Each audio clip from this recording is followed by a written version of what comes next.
Welcome to Power Up, the podcast that uncovers the unique challenges women leaders face today. Join your hosts, Nat and Kristen, as we dive into the tough topics and provide actionable insights you can apply right now. Don't forget to hit subscribe so you don't miss any episodes.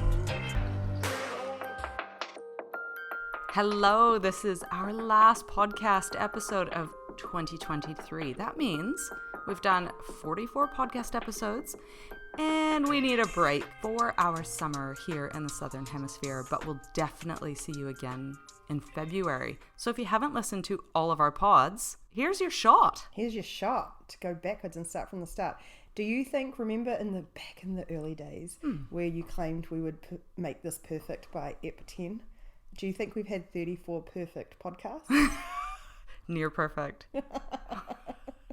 Achieved. Goal achieved. Last week was on setting New Year's resolutions and how to make goals stick. Goals achieved. Next. But look, in 2023, it's been a great year for Powrsuit. We've done 6 months of research. We've run 7 power session cohorts. We've had over 80 coaching sessions, Nat.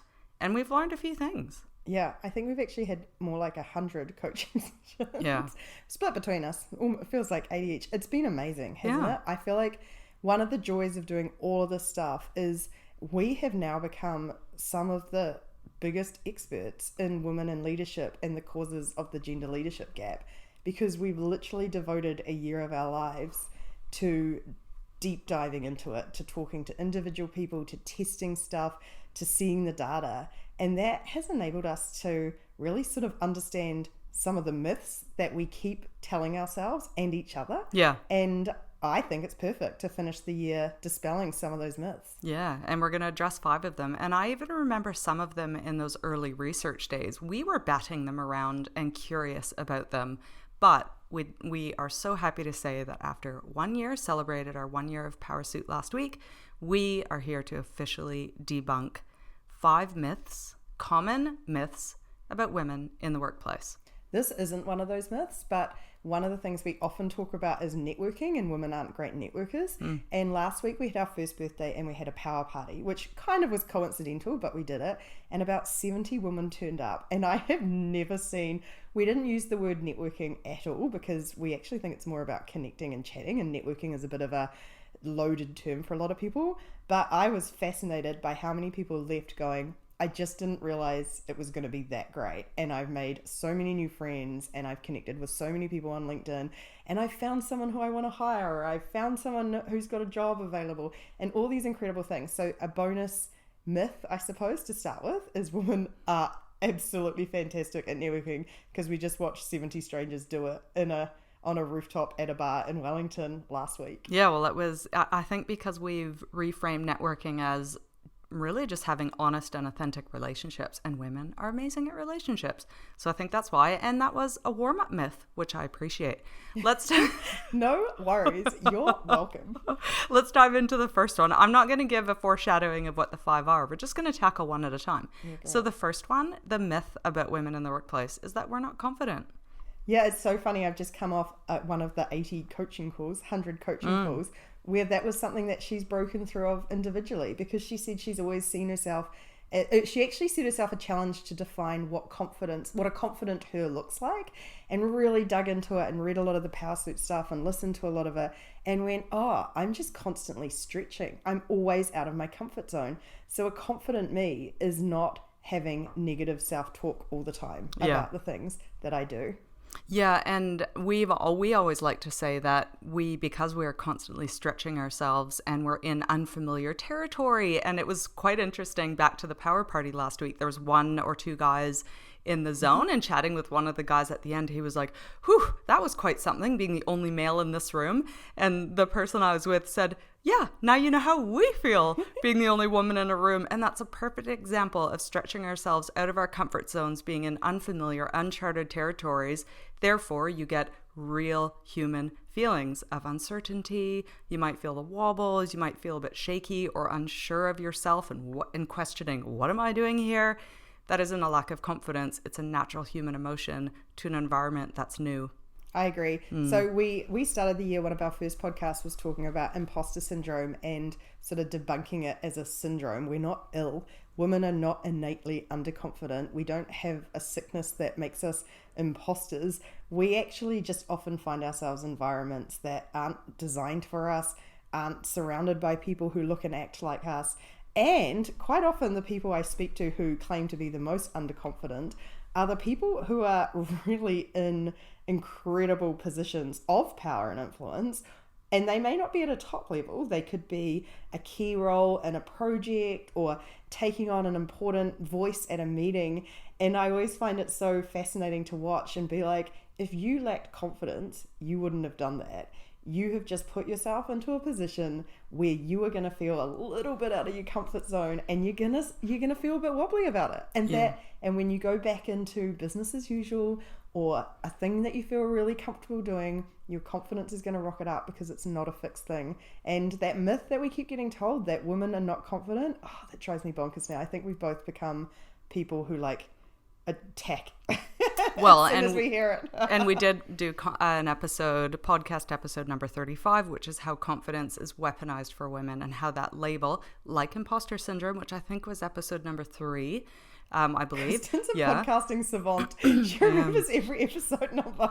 Yeah, so 35 was on, and that was quite a popular episode, so make sure you listen to both of those. But this idea that we stick that label and adopt that label of, but confidence is we're never confident enough because we don't exhibit these behaviors, or we're overly confident and we're bossy and brash and assertive. So forget it. We're saying goodbye to that label in 2023. We are in fact confident. We're experiencing real emotions as it relates to pushing ourselves. Absolutely. And I think my final note on that, having spoken to especially women who aren't white, that confidence can be portrayed in so many different ways.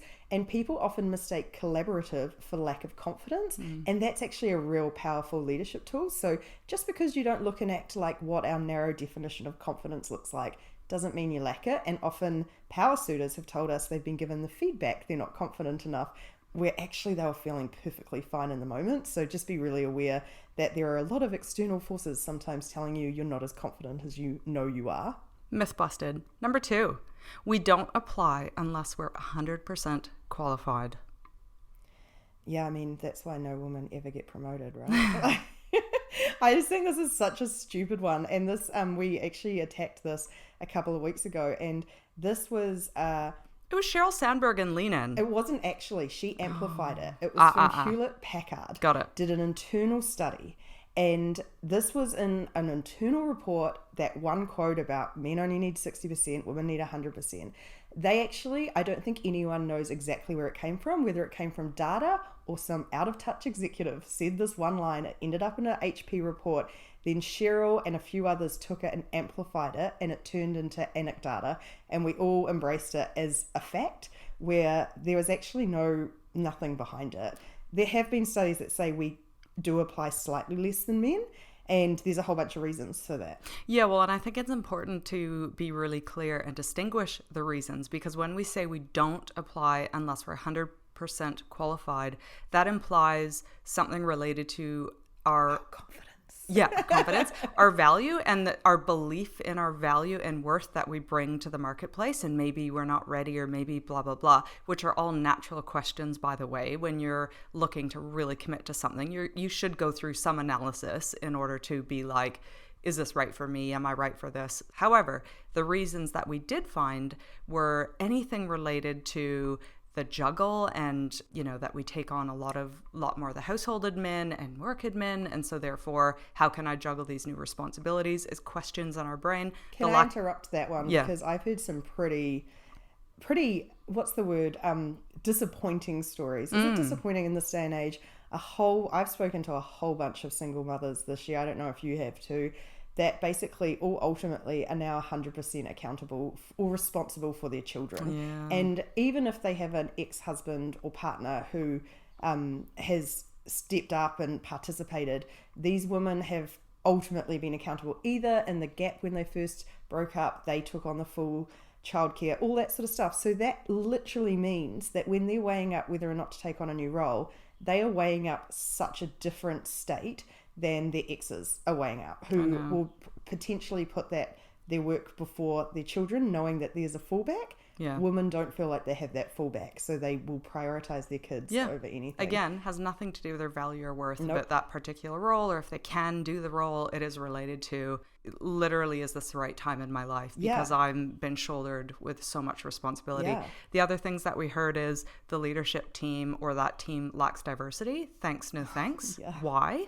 Why would I get, no representation? I know what I'm walking into. Thanks, no thanks. If your organizational chart has a bunch of white dudes at the top, you can guarantee there are a bunch of women looking at that and not applying for those roles. And then there's this other, kind of a terrible word, but it makes sense. And this is this grooming gap. And this is that historically men have been groomed into roles, whereas many times women aren't actually shoulder tapped, kind of push or the direction, I suppose, in order to put their hands up for that role. I love it. Because that other saying we all say all the time, it should be the best person for the job. We shouldn't hire for diversity. There is a woman who is the CEO of a massive insurance company, a blue chip insurance company in the UK, who has just put in place a policy whereby if there is someone who people want to hire who is not a diverse candidate, so basically a white male, they have to run it by her, and she has to approve that the process they followed, because she wants them to hire the best person for the job and knows most of the time the way the system's been set up is people are shoulder tapped. White men are shoulder tapped by other white men. Yeah. And they're not, in fact, hiring the best person for the job. They're hiring someone they know through their networks. Yeah. And so she is in this massive company and has literally just put her foot down and said, no more. Yeah. We want to make sure we actually are hiring the best person for the job. Yeah. And I feel like that needs to happen at governance levels as well, because even though we're starting to see some real breakthroughs in leadership teams, not so much at a governance level. But anyway, we can debunk this myth because it's all these questions, while they're normal to question, am I ready? Or do I want that? Because we take our career seriously. It's not actually about our value and worth. But one question we do like to really challenge people with is, if not you, then who? Oh, yeah. Yeah. And that's got quite a few power suitors applying, right? Who suddenly look around them and go, well, if I'm not applying for that role, the mediocre person beside me, I know they have the confidence to do it and they'll back themselves. And I think that's to that point of we should actually challenge, are you ready for the role? And I don't mean that in the sense of like, don't be afraid to stretch. You should feel uncomfortable in the first couple of months of a new job. But those people who are happy to put their hand up for anything, that's not a culture we actually want to necessarily continue. No. Where unqualified, that's why Powrsuit sort of exists. There's a lot of mediocre leaders and managers out there as a result. But if you can look around and go, am I better than the other candidates because you've worked with them or you've interacted with them, that should give you everything you need to know to put your hand up. And for those, last point, that are working in male-dominated teams and or industries, you're doing God's work. Keep those elbows up, keep going, because someone's got to do it and break it for the next gen. I was saying that on one of my coaching sessions last week. I'm like, you're doing God's work, like go, go, go, because you're doing it for my daughter, for your daughter, so, And that is, I remember I was at a finance conference about a month ago, and the only questions we got, it was women in finance and governance, and the only questions we got after every panel was, yes, but how does that apply in an organization where they don't believe in diversity, there is no diversity, and they actually don't care? Whereas I think there are also a bunch of men, as we know from our community, who are right there alongside us going, tell me what I can do. And I know that's like putting the mental load on women, but they actually will follow through and do it. So sometimes you just got to tell them, because it's not always immediately obvious. But yes, we do apply for jobs, and bonus fact here is that women are more likely to get the job when we apply. So keep that in mind. The third myth we want to bust is that we don't negotiate. This is going to seem like a tangent, but it's not. I was listening to The Daily, which is a podcast from the New York Times, and one of their final ones was on Taylor Swift, the year of Taylor Swift. And the host was interviewing a woman journalist who follows pop culture and Taylor Swift, and partway through she burst into tears and was talking about a particular Taylor Swift song that was about being let down by the people around you. And this journalist said one day she got to work and realized that all her male colleagues were being paid more than her, and she hadn't been given the opportunity to be paid as much, and she had sacrificed time with young children and a lot of other things to do this job, and she is so deeply disappointed that years later it still brings her to tears to talk about how she was so severely let down by the pay system. Yeah, agreed. I have some horror stories when I think back of the hundreds of thousands I left on the table, and not from I suppose not my fault. I see that now because you had said weren't given the opportunity to negotiate. So that can be everything from lack of transparency to introduction to actually offer they put across the table and the benefits. Those are all negotiable. I mean, who would know? It's a secret club that happens to know, and it's like the odds are stacked against us. So, oh my goodness. Yeah. And to the blatant, I've met so many powrsuiters who've been blatantly told there's no room for them to get a pay rise when they tried to negotiate, only to find out that the next guy who got hired is being immediately paid more than them and is less qualified. Yeah. We don't all negotiate, but actually men and women don't negotiate. Like, I think there's like, women negotiate more than men statistically, but it's still, I don't know, 50-60%. So a bunch of us don't negotiate all the time. If you haven't before listened to our first ever podcast, it's responsible for at least $100,000 worth of extra wealth every year falling in our community's hands. But if we do actually negotiate as much, if not more than men, however, we often get knocked back.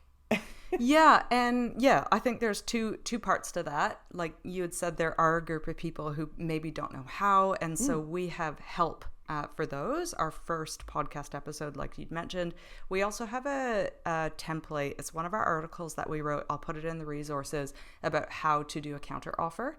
And we provide a template on that. And so that's worked, by the way. I've heard from someone who's tried it. Well, so there's a few people, one chatting with someone at the Power Party last week. They went through the template. It was their first job offer after being away from the job market for, I don't know, over 10 years with children. And so you can imagine the uncertainty stepping into somewhere new. Someone sent them our podcast.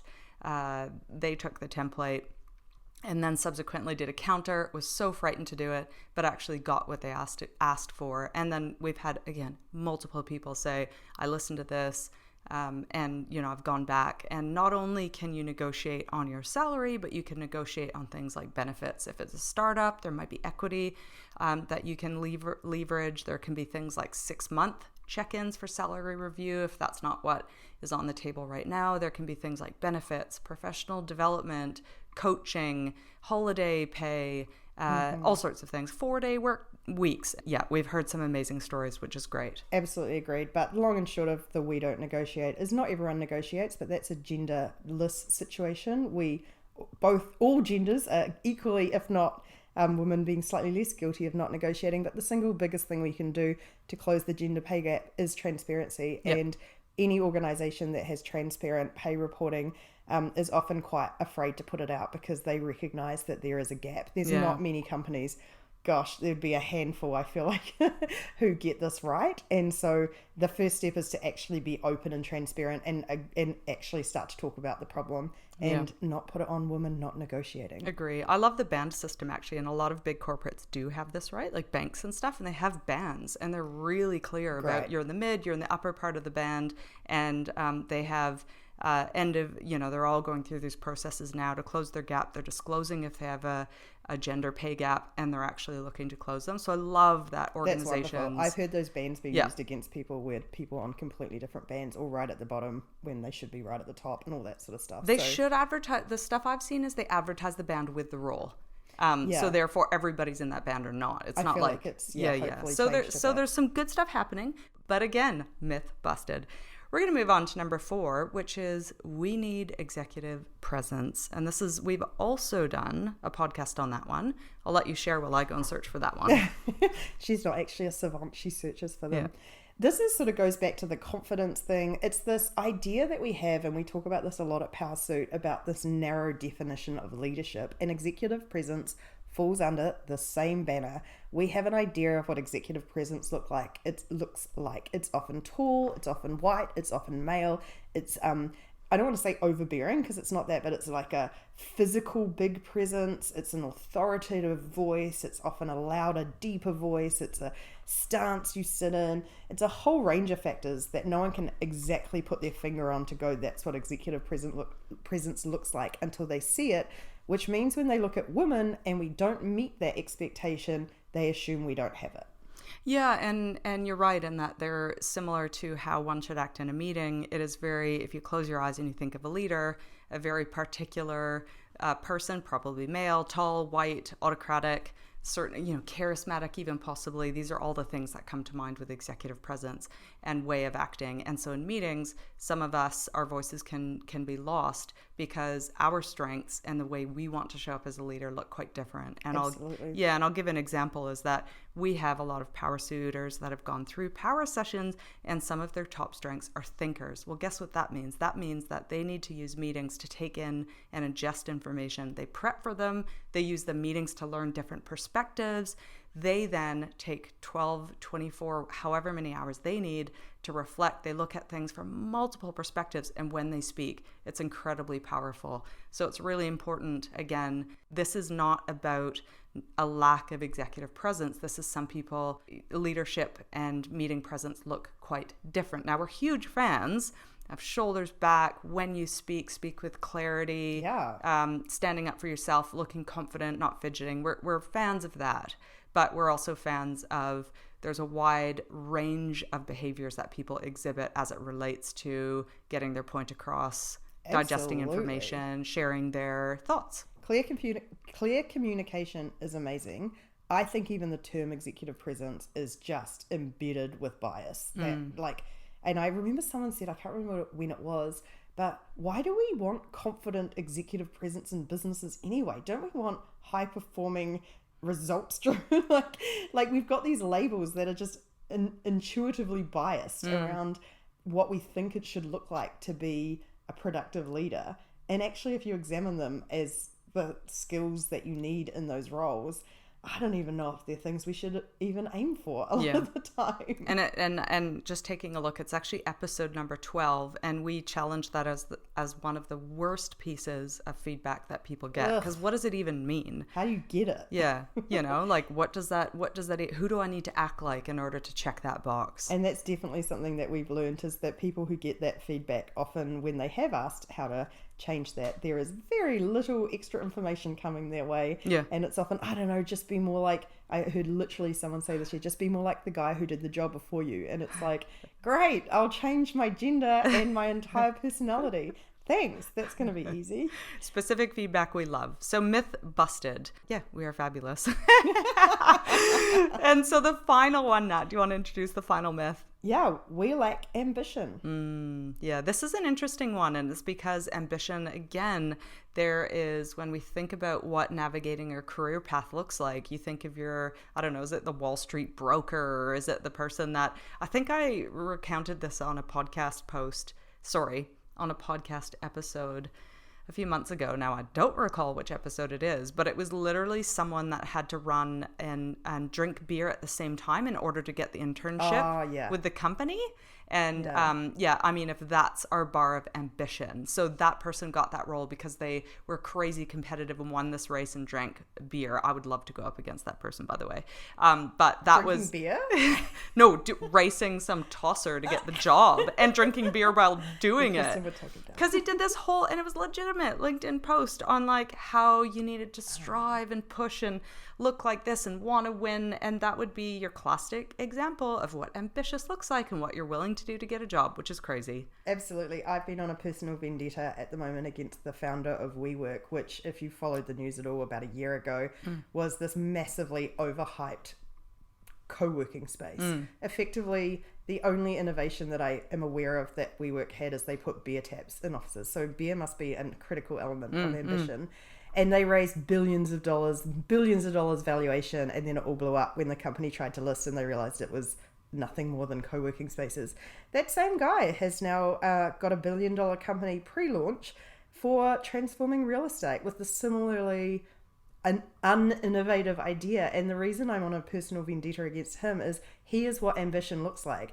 Telling this big vision that's wild and crazy, and everyone's like, he's just a genius. And it's like, but he didn't deliver anything. And then you've fallen for it again. Whereas we know this in startup world, women only get 2 to 3% of all venture capital funding, but we tend to paint a more accurate picture. Yeah. And that is looked at as not ambitious enough. Yeah, so, we're and honest about risk as well. Yeah, but yeah. even the little everyday actions can point to a perception of ambition and lack of ambition. And that is, are you making the network drinks after dinner? Are you doing the golf? Are you doing what are genuinely male-dominated activities right now to get ahead and to network and to get in with the higher level stakeholders? And it's a classic example of bias in a workplace that isn't opening up opportunity for everyone to be ambitious in their own time and in their way that allows them, because we have kid pickup or we've got something else. So or just an entire system that was built on working 100 hours a week showcases ambition. And even if you don't have children, I don't have children, I think the measure of ambition and productivity being hours worked, to me, I would say that's a reverse correlation.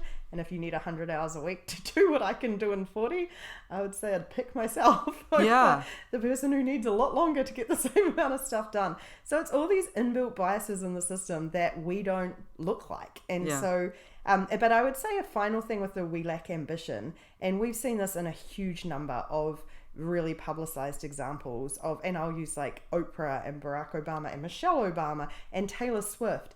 Before these people set the new standard for what it looks like to be incredibly successful, we didn't have them as role models. So if the only thing you see when you're looking in one of those very undiverse companies, or when you're looking at all the definitions of what a great leader looks like, and you don't recognize yourself in any of them, it's much harder to aim towards it. You have to work 10 times as hard, because you're not only getting to that place, you're actually having to write your own playbook to do it, rather than just following a well-established one. And educate as well, which is so much work, you know, in order to educate a whole new group of people that you too can do this. But I know that at our mission at Powrsuit is that people can define a career on their own terms, and therefore that's what success is to you. And that is ambitious in that I can define it on my terms, and it may not be partner, or it may be partner, but the word partner and to have that next to your title doesn't necessarily define you as ambitious. It could be that you have a portfolio of roles and jobs and life outside of work and everything, and that is ambitious. It's defined on your own terms. And that's why we're making Powrsuit at scale, because the more of us who showcase this way of leadership, the more normalized it's going to be, and the easier it's going to be for the next person to join and live out their career on their terms. So should we read out those 5 again? Yeah, but I'm going to actually flip it. So I'm just going to flip it to the truths, actually, instead of the myths. And the first is that we are confident. The second is we do apply for roles, and we do back our value and our worth as it relates to those roles. The third is that we do negotiate, and quite often see a win on the other side, which is incredible. The fourth is that we have executive presence as it's defined with our strengths and our leadership style. And finally is we are ambitious, and we are seeking to build a career on our own terms. I love it. What a great way to end 2023. What are you going to go do now? I've got another coaching call this afternoon. 101. Number 101. I'm out for a walk. My vision of ambition is to go out on this glorious sunny day in Wellington, meet up with a friend, go out for a walk, and embrace life. I love it. I love it. Look, happy 2023, everyone. We will be back in February. There's lots of great stuff coming with Powrsuit over the course of 2024. We're so excited about it. Thank you so much for joining on our journey this year. We know you probably haven't listened to all 44 episodes, so like... Hey, we have some super fans. We're like... Yes, some do. Yeah, we're like a lot of people's favorite podcasts. Some do. Now. But if you haven't, we invite you to make us your favorite podcast. Yes, we do, because our Spotify Wrap next year, it's only up from here. Yeah, we like to increase our baseline each year. We're very competitive with ourselves. Yeah, but thank you for your love, for your reviews, for your emails that we get from you, and we'll catch you next time. Bye. Bye.